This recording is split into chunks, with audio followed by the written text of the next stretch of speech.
great RMAC. Go ahead and grab the mic. Okay, would love to. Yep. Just a great RMAC semifinal game when you're dealing with some of the best programs in the country. Just a high-intensity, good basketball game. Have a ton of respect for Colorado Mines and their program, and we knew coming in it would be a 40-minute game. So with that said, super proud of our team. Didn't get off to a great start. Had a little adversity in the beginning as they were making a lot of shots, and we really settled in and controlled the game defensively like we knew we would have to. See, Bobby and guys, you can jump in. It seemed like whichever team was going to control the pace, I mean, Mines had the pace. They won it early. They kind of got you slowed down. They didn't let you kind of get into your defensive pressure. And then once you jumped into that, it just looked like the game just completely turned. Right, so we had a really costly loss last Saturday to Mines where the pace was very slow. We wanted to play it at our pace. Obviously, they knew that. We knew that. Thought if we could get it into the upper 70s, it would be an advantage us. So the pace was a key factor for us. We wanted to wear them out. We have great depth. Thought we were able to get Beskin, who's a heck of a basketball player, tired, and that helped us. And I think down the stretch, the shots they were making early, they missed some. And we got some not run-outs, but we didn't have to guard very long and got on the other end and were able to capitalize. Yeah, Coach, I mean, you guys struggled to defend the three-point line against CSU Pueblo at times, and then, early in this game, I think they started 5 for 9. Did you see some similarities in the defensive breakdowns between Pueblo and Mines behind the arc? Yeah, I wouldn't really call them breakdowns as much as I would just say that we give up long shots. So we want to control the paint and not give up paint points. It was 42-18 in the paint. So, yes, are we going to give up threes? Yeah, we're going to give up some. We're going to give up some tomorrow too. But as the game goes on and our pressure continues, a lot of those shots tend not to go in as much.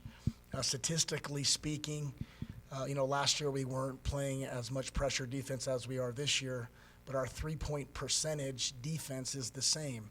But we're getting teams to take more of them. So that's where we're at with it. Will they go in? Sure. But if we control the paint, if we win the paint and the rebounds, Mine's the leading rebounding team in our league. And if you look at the rebounds, we're plus 15, plus 24 in the paint, and shoot 26 free throws, and we win the free throw. I mean, that's going to put us in a good spot. Yeah, question for you, Coach, and kind of what you're saying. Bunch of big guys on your team, be able to rotate them in against a big team like Colorado School of Mines. Talk about how valuable it is having guys like Isaiah and the other bigs come in and do different things for you. Yeah, you want the monsters, man. I mean, that's the truth. And we got some, and we got good ones. So we're able to throw a lot of bodies at a team that can play. I thought Siku and Braden were excellent at the 5 tonight, and of course Isaiah had a special performance. Not only with his stat sheet, but if if anybody was watching the game, the energy in which he played. Yeah, that's why I have a question for Isaiah. Just talk about kind of playing with that energy, and then coming off the bench, seeing the other big guys. Did you see anything that off the bench that when you came in that you wanted to use? Well, I feel like Siku and Braden, they have a really big role on the inside, and I feel like I'm a little more versatile, so I just try to come in and do my part wherever I can fit in. It's not always just down low. I can space it out. But, yeah, our bigs, they're just really good down there, and I feel like we got the best in the league, so it really helped tonight. Yeah, and then for you, Amondo, Fort Lewis career high tonight. What was working for you? You came off the bench as well, I think, and then just asserted your dominance into the game. Just assess your performance. Yeah, just trying to take good shots, trying to just attack when I can, like Isaiah said. Just come and do what the team needs, I just felt like more lanes were open, fast breaks, stuff like that. So I just try to attack and make the right play every time. So. And then question for either of you two. Obviously, the Colorado Mines lost the last game of the regular season. Obviously tough, lost the home court advantage. Talk about the intensity and the motivation that you guys are playing with right now. You can tell it's the same thing as last year. Yeah, coming off that loss, we're really down from that, but we try to keep the spirits high with the team and just come back and fight way harder than we did in that loss. So we just had to pick the intensity up, keep the teamwork, stay together, stay tough. And we came out and we got the win tonight. Coach, it seems like Amondo got off to a great start, especially in the first half. What did you like from him, early on in the game? Well, Mondo always plays really hard. So in his role right now, he's only a sophomore, and his role right now is a spark off the bench defensively. He's a very good attacker on offense. So he's an experienced player at this point in the season. I think really all year long he's been excellent for us. So, but tonight he was really good.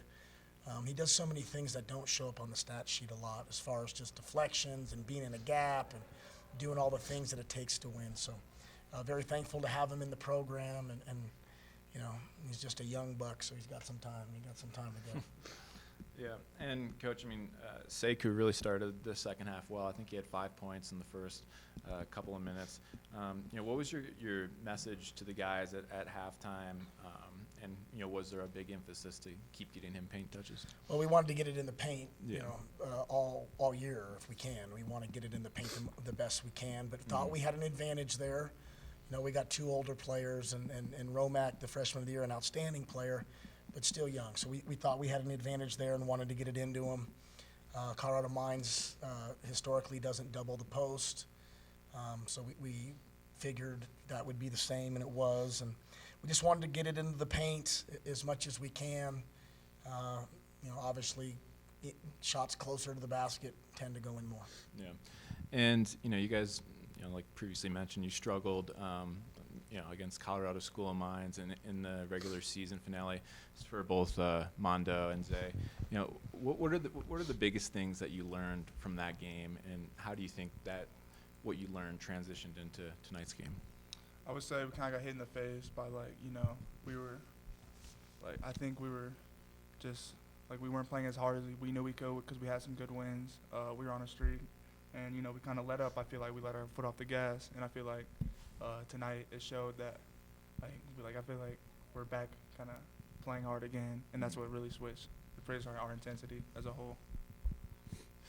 Anything to add, Zay? No, not really. I think he said it all. Yeah, we got hit real bad. Everybody felt it on the team when we came out and played like the real team we are. Big intensity, a lot of intensity. Just everybody has a fire under them, and we're ready to keep going. Yeah, Coach, seems like JR was kind of grabbing at his wrist a little bit. Anything there of note? Or is he 100%, seems like? Or? Yeah, so JR, me and JR have a code. If he grabs his wrist, he wants Qdoba. If he doesn't grab his wrist, he wants Chick-fil-A. So he was grabbing his wrist, so he wants Qdoba tomorrow. So we'll get him Qdoba. Sounds good, Bob. JR is perfectly fine. Let's go. One more. We didn't talk about Obi. I mean, the most impressive thing I thought tonight was his point of attack defense and your full court press, and then even guarding Dang a lot of the night. Just talk about him, both sides of the ball. Yeah, Obi was prime time, and that's what we need from a all-league first-team player, and I thought he played excellent. We're going to need it again tomorrow night. Obviously, it's a very tall task to play the Mavs and Brownson, so we're going to need everybody at their best tomorrow night. Any other questions for Coach or the guys? All right, Coach. Guys, thank you. Okay, thanks a lot. Thank you.